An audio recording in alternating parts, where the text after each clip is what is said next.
Setiausaha Agong Bersatu Azmin Ali berkata, parti itu sedang mengumpul maklumat berhubung satu perhimpunan Sabtu lalu yang dihadiri Hamzah Zainuddin yang baru dipecat sebagai timbalan presiden dan parti itu.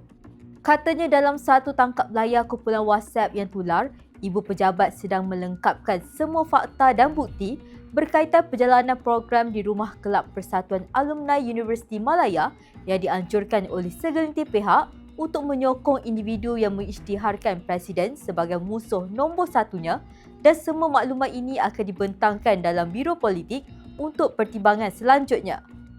Hamzah dalam perhimpunan itu melancarkan serangan terbuka terhadap Presiden Parti Muhyiddin Yassin pada Sabtu selepas dipecat oleh lembaga disiplin.